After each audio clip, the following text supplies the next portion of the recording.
आप सभी का बहुत बहुत स्वागत है आज के इस वीडियो में। आप क्वेश्चन बैंक देखे होंगे कभी, तो आपको पता होगा कि पिछले साल का प्रश्न कितना ज्यादा महत्वपूर्ण होता है। बार बार कई बार प्रश्न रिपीट होता है, तो इसी सिलसिले को चालू किया हूं। और ये 2022 में जो पहला चैप्टर तो आप अच्छे से पढ़े होंगे, तो पहला चैप्टर से 2022 में जितना भी क्वेश्चन आया है इतिहास का, उसको लेकर आ गया हूं मैं। दो ही आया है, एक फर्स्ट सिटिंग में और एक सेकंड सिटिंग में, तो दोनों का बेहतरीन उत्तर लेकर आ गया हूं मैं। और सबसे जरूरी बात यह है कि इसके इर्द गिर्द ऑब्जेक्टिव बने, सब्जेक्टिव बने, कुछ भी बने, मैं आपको पूरा कॉन्सेप्ट रिवाइज करवा दूंगा और आंसर तो याद करवा ही दूंगा। तो बहुत ही ज्यादा महत्वपूर्ण वीडियो होने वाला है, तो लाइक कर दीजिए अभी। और सब्सक्राइब नहीं किए तो क्या कर रहे हैं, कीजिए सब्सक्राइब।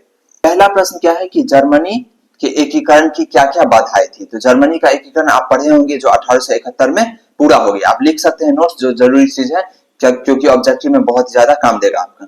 तो 1871 में जर्मनी का एकीकरण हो गया, लेकिन उनमें बाधाएं क्या थी, अब देखिए आपको मैं याद करवा दूंगा। तो एकीकरण किसका होता है, जो चीज अलग है उसी का एकीकरण होगा।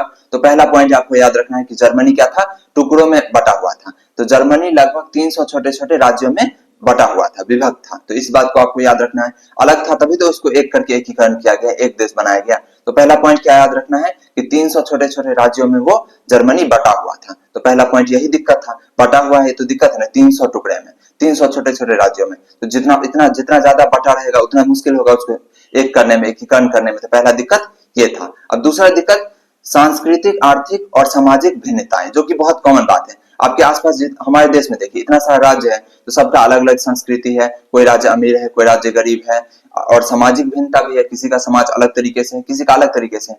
तो इस तरह से पहले भी था, जर्मनी में भी तो अलग अलग था, तो उसको एक करना थोड़ा मुश्किल है। अपने देश में क्या है, यूनिटी इन डाइवर्सिटी, यानी विविधता में एकता है। तो वो तो हमारे जो देश बनाने वाले हैं, जो आजादी होने के बाद हमारे राज्य को एक करके एक देश बनाए, तो उनके लिए भी ये चुनौती थी, और हर जगह ये होता है। तो दूसरा क्या था कि सांस्कृतिक और आर्थिक भिन्नता, कि सब अलग अलग तरीके से रह रहा है, किसी का कल्चर अलग है, किसी का आर्थिक, जो कि बहुत कॉमन बात है। तो दो पॉइंट याद रखना है। पहले 300 छोटे छोटे राज्यों में बटा हुआ था, और सबका क्या था, मतलब सांस्कृतिक, आर्थिक और सामाजिक भिन्नताएं थी, जिसको एक करना थोड़ा मुश्किल काम था। तीसरा पॉइंट है ऑस्ट्रिया और प्रसा का विरोध। तो कोई ना कोई दुश्मन रहेगा, बिना दुश्मन के काम कैसे चलेगा। तो तीसरा पॉइंट है कि ऑस्ट्रिया और फ्रांस का विरोध। आपको पता होगा कि 3 युद्ध लड़ा जाता है प्रसा के नेतृत्व में, जो महत्वपूर्ण युद्ध था, जिसमें ऑस्ट्रिया के साथ लड़ा गया, फ्रांस के साथ लड़ा गया और डेनमार्क के साथ भी लड़ा गया। तो इस तरह से युद्ध लड़ा गया, जो कि प्रसा के नेतृत्व में हुआ था, जो कि बिस्मार्क उसका चांसलर था। तो ये सब आपको याद रखना है। लिख भी सकते हैं आप, नहीं तो कैप्शन जो सीसी करके होता है, कैप्शन नहीं, सबटाइटल जो भी है, उसको ऑन कर लीजिएगा ना, तो लिखाने लगेगा मेरा बात जो हम बोल रहे हैं। तो उसका आप स्क्रीनशॉट ले सकते हैं और बाद में उसको नोट कर लीजिएगा, तो वो भी आपके लिए रहेगा, अगर आपके पास नोटबुक अभी नहीं है तो। ठीक है। और लास्ट पॉइंट है, चलिए, और आखिरी पॉइंट है, सभी जर्मन लोगों में राष्ट्रीय एकता का अभाव। अब राष्ट्रीय एकता रहता तो खुद ही सब एक हो जाता, अभाव था तभी तो नहीं हो पाया। तो बस 4 पॉइंट आपके लिए बहुत है, 3 भी लिख दीजिएगा तो काफी है। और इसके मतलब 3-4 तो लिखना ही पड़ेगा। 2 नंबर वाला प्रश्न है तो 3 लिख दीजिएगा, काफी हो जाएगा। तो एक एक्स्ट्रा है।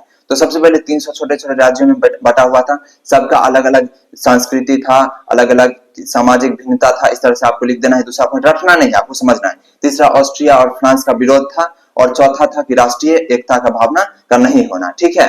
तो ये बस 4 पॉइंट है, जिसको याद रख लेना है। ठीक है। और जर्मनी का एकीकरण कब हुआ था, 1871 में हुआ था। ये डेट याद रख लीजिए। प्रसा के नेतृत्व में हुआ था, बिस्मार्क उसका चांसलर था, और भी बहुत लोगों का योगदान था, जो कि आप चैप्टर में पढ़े होंगे। आप चलिए दूसरे क्वेश्चन पे चलते हैं, आप स्क्रीनशॉट ले सकते हैं। चलिए दूसरा प्रश्न, 1848 की फ्रांसीसी क्रांति के क्या कारण थे। तो ये प्लस जो फ्रांसीसी क्रांति है, ये वो वाला नहीं है जो आप कक्षा 9 में पढ़े हैं, ये उसके बाद हुआ था। ठीक है। तो 1848 वाला है ये।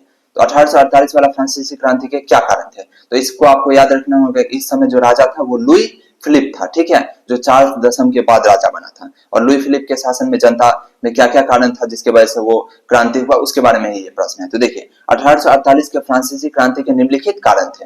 कारण पहला देख लीजिए, ये भी 2 नंबर वाला प्रश्न था, तो इसलिए इसको पॉइंट में लिखा गया है। और 5 नंबर वाला रहता है या बड़ा वाला दीर्घ उत्तरीय रहता, मतलब तो उसमें बड़ा आंसर होता है, लेकिन ये 2 नंबर वाला है तो पॉइंट में ही लिख देना, आपके लिए काफी हो जाएगा। तो फ्रांस में किसानों और श्रमिकों के बीच आर्थिक असंतोष, तो कुल मिला के ना गरीबी हो गया था उस वक्त। तो इस बात को आपको किसी भी तरह से लिख देना है कि किसान और श्रमिकों के बीच असंतोष, और गरीबी भी बहुत था तो उस वक्त फ्रांस में। तो ये पहला पॉइंट याद रखना है कि लोग जब असंतोष रहेंगे तभी तो वो क्रांति करेंगे, लोग खुश रहेंगे तो क्रांति क्यों करेंगे। तो पहला पॉइंट याद रखना है, फ्रांस के किसान और वहां के लोगों के बीच आर्थिक असंतोष। इतना भी लिख दीजिएगा तो काम चल जाएगा। किसी भी तरह से लिखिए, फ्रांस के जनता के बीच आर्थिक असंतोष, इतना भी लिख दीजिए चलेगा। अगला है लुई फिलिप के शासन में भ्रष्टाचार, जो कि था। लुई फिलिप ठीक से चला नहीं रहा था शासन को। तो दूसरा पॉइंट, राजा में गड़बड़ रहेगा तभी तो उसको हटाएंगे। तो लुई फिलिप को हटा दिया गया बाद में, जो कि भाग के कहां चला गया, इंग्लैंड। चार्ल्स दसम जो इससे पहले वाला राजा था वो भी यही किया, इंग्लैंड भाग गया था। तो ये भी लास्ट में वही करता है, इंग्लैंड भाग जाता है।